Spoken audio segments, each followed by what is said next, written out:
Joanie Rochette qui a reçu 3 bourses de la Fondation entre 2001 et 2006. Pourquoi tu tenais à être présente aujourd'hui? Mais je pense que c'est un programme qui est quand même assez intéressant parce que les athlètes, quand la retraite approche, on se demande toujours ce qu'on va faire. Il y en a qui sont plus prêts que d'autres, mais c'est le fun aussi de pouvoir utiliser l'expérience des gens qui ont passé par là déjà, qui l'ont vécu, qui ont aussi vécu le deuil du sport qu'on a à vivre. Puis je trouve que c'est un beau programme. C'est un projet pilote, mais c'est le fun de voir les mentorés, les mentors, le petit bout de chemin qu'ils ont fait, puis de voir un peu comment ça fonctionne. Mais en fait, je dis que je n'étais pas prête à la retraite parce que je sens que je suis plus occupée que je l'étais avant les Jeux olympiques. Il y a beaucoup de spectacles un peu partout dans le monde, puis les spectacles, c'est quand même assez compétitif. J'ai participé à une compétition au Japon au mois d'octobre dernier.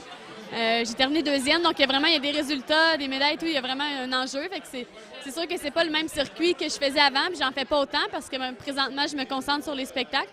Mais j'espère patiner pour un autre 5 ans. Mais quand je regarde Kurt Browning, qui a 47 ans, qui a pas mal la même shape qu'il avait quand il compétitionnait, qui est vraiment en forme, je me dis peut-être un peu plus, mais mon plan de carrière, c'est de faire un autre 4-5 ans chez les pros, de faire des spectacles un peu partout dans le monde. Puis c'était un peu mon rêve d'enfant de faire ça. Je ne sais pas, j'ai été coachée toute ma vie.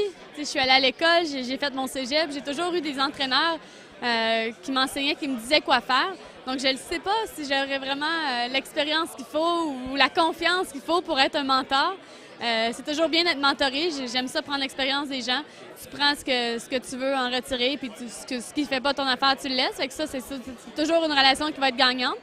Mais là, d'écouter les mentors aujourd'hui, de dire qu'eux aussi en retiraient beaucoup en étant mentors, peut-être que ça pourrait m'intéresser, mais je sens que je dois m'accomplir professionnellement avant, faire autre chose que du patinage, sortir un peu de ma bulle sportive, d'aller à l'école, de faire mes preuves en autre chose que le patinage.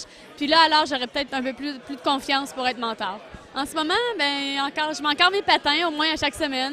Je m'entraîne un petit peu hors glace. C'est sûr qu'un peu moins qu'avant, mais je garde environ 80% de ma forme en faisant les spectacles. Ça m'occupe beaucoup. Puis sinon, dans les temps libres, je donne un petit peu de conférences.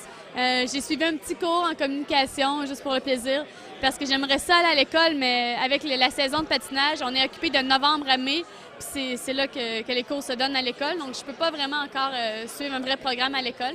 Mais je me tiens occupée comme ça, puis je vais adopter un petit chat dans pas longtemps. En tout cas, tu te sens très heureuse et très épanouie, alors continue sur cette bonne route-là. Bien, merci beaucoup, Annie.